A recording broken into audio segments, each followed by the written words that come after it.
Kur'an Nesli Platformu 2020 yılı Ramazan ayı tavsiyeleri. 1. Kur'an-ı Kerim. Mümkün mertebe aile bireyleriyle mukabele şeklinde değilse de bireysel olarak en az bir cüz kadar Kur'an-ı Kerim okunmalı. Okunacak Kur'an'ın mealini de birlikte okumaya gayret edilmeli. Başta çocuklar olmak üzere aile bireylerinden Kur'an okumasını bilenlerin veya okumasını bildiği halde tecvidi bilmeyenler bu eksikliklerini tamamlamaya çalışmalıdır. Ayrıca ayet, kısa sure ve buna benzer ezberler yapılmalıdır.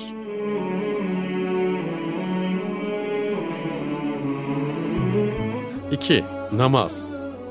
Vakit ve teravih namazları mümkün mertebe ailece vaktinde cemaatle kılınmalı.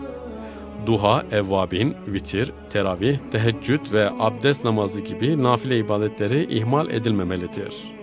Ramazan sonrasında da nafilelere devam etmeye gayret edilmeli, namaz tesbihatlarına da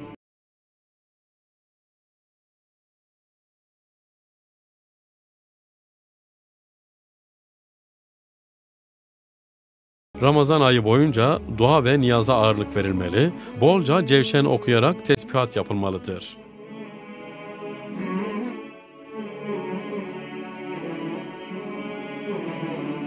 4. Virt ve zikir. Aile bireyleriyle günlük virt zikir programı yapılmalıdır.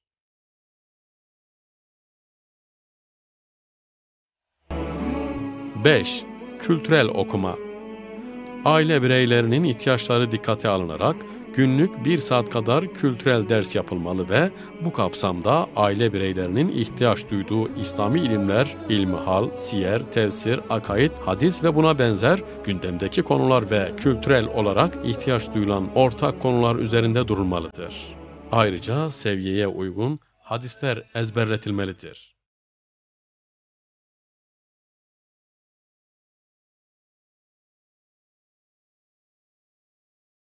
6. Mali ibadetler, zekat, fitre, sadaka. Bu ay içerisinde varsa zekat hesaplanmalı, fitreler verilmeli, sadaka ve bağışlar arttırılmalıdır. Mümkün mertebe fitre ve zekatlar Ramazan ayının başlarında verilmeye çalışılmalıdır.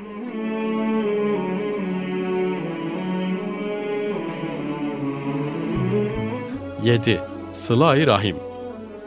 Ramazan ayı münasebetiyle aile bireyleri, akrabalar, komşular, tanıdıklar ve iş arkadaşlarını sormalı, imkanlar dahilinde yardımda bulunma ve ihtiyaçları karşılanmaya çalışılmalıdır.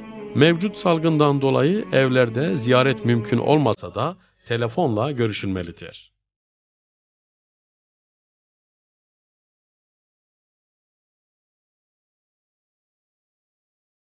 8. Kadir Gecesi.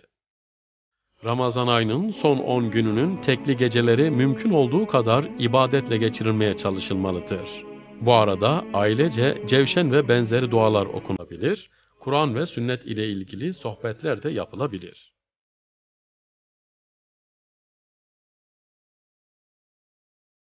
9. Bayramlaşma. Bayram sabahı ev halkından başlayarak bütün komşular, akrabalar, dostlar ve tanıdıklar telefonla aranarak bayramları tebrik edilmelidir.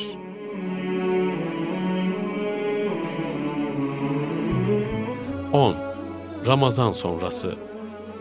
Ramazan ayındaki ibadi, kültürel ve insani güzel hasletleri devam ettirme gayret ve çabası içinde